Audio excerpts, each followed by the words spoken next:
Good evening everybody from Ashok Bhardwaj. Welcome to again new GK class. Student, in this class some most important GK question is ready for you. So let us start. Don't waste time. Bharat में सबसे ज़्यादा बाघों की संख्या मध्य प्रदेश में है। 2022 की जनगणना के अनुसार मध्य प्रदेश में 785 बाघ हैं। कि भाई भारत में सबसे ज़्यादा बाघों की संख्या कहाँ है? हमारे इंडिया की स्टेट मध्य प्रदेश में है। 2020 की गणना के अनुसार यानी 2022 की गणना के अनुसार मध्य प्रदेश में 785 बाघ हैं यानी 785 बाघ हैं। Clear? Next question number 2। Pakistan चीन की सीमा पर स्थित K2 चढ़ाई करने के लिए सबसे कठिन पर्वत है। 8611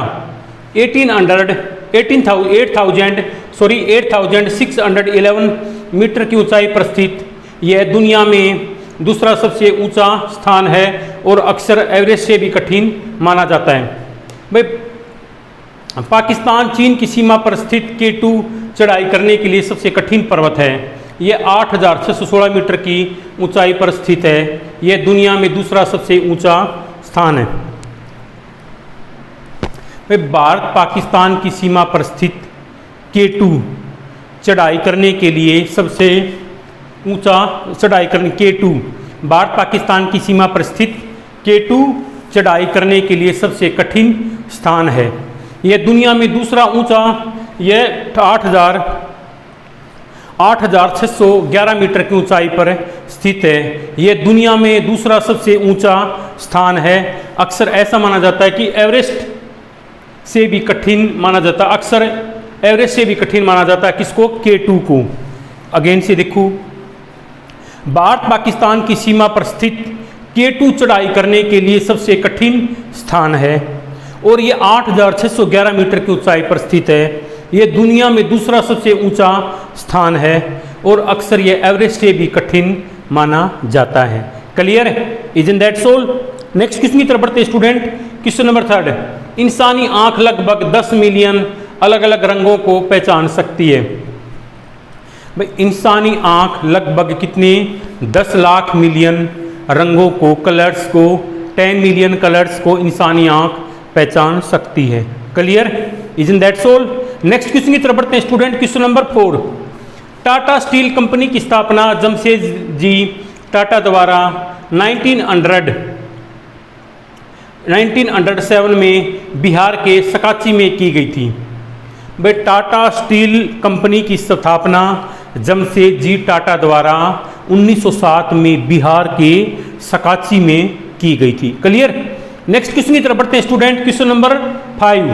मिजोरम की राजधानी आइजोल समुद्र तल से 1132 मीटर की ऊंचाई पर स्थित है और गर्मियों में यहाँ का तापमान 20 से 30 डिग्री सेल्सियस और सर्दियों में 11 से 12 डिग्री सेल्सियस रहता है।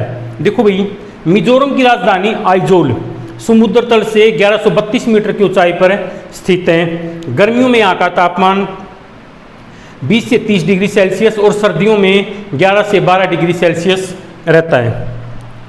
भाई मिजोरम की राजधानी आइजोल समुद्र तल से 1132 मीटर की ऊंचाई पर स्थित है। गर्मियों में यहाँ का तापमान कितना भाई?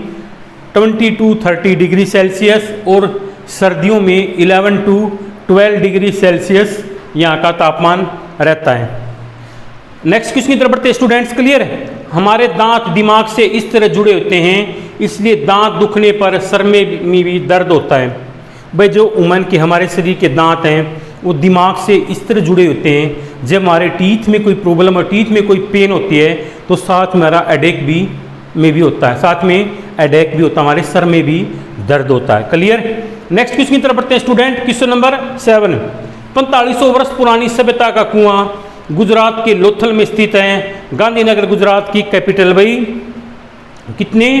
4500 वर्ष पुरानी सभ्यता का कुआं वेल का गुजरात में एक प्लेस है लोथल, वहाँ पर स्थित है। गांधीनगर इसकी कैपिटल है। गुजरात के अहमदाबाद शहर को भारत का मैनचेस्टर कहा जाता है। Clear? Isn't that soul? Move to the next question student. Question number 8। दुनिया की सबसे लंबी गुफा वियतनाम में है। यह इतनी लंबी है, इसमें एक नदी, जंगल और वातावरण है। भाई दुनिया की सबसे लंबी गुफा कहाँ है? वियतनाम में है। यह इतनी लंबी है, इसमें एक नदी, जंगल और वातावरण, इसमें एक नदी, जंगल और वातावरण है। ठीक है, क्लियर। नेक्स्ट क्वेश्चन की तरफ बढ़ते हैं। क्वेश्चन नंबर 9, बिच्छू 6 दिनों तक अपने सांस रोक सकते हैं। भाई जो बिच्छू होता है वो कितने 6 डेज तक अपने सांस को, ब्रीथ को क्लोज करके रख सकता है। इतनी पावर्स बिच्छू के अंदर होती है। Clear. Isn't that's all. Move to the next question. Question number 10, Thames नदी को दुनिया की सबसे साफ नदी माना जाता है। इसे लंदन की गंगा भी कहा जाता है। बट टेम्स रिवर को दुनिया की सबसे क्लीनेस्ट रिवर माना जाता है और इसे लंदन की गंगा भी कहते हैं। Student, today's class ended here, so I hope you must have enjoyed today's class. That's for enough today.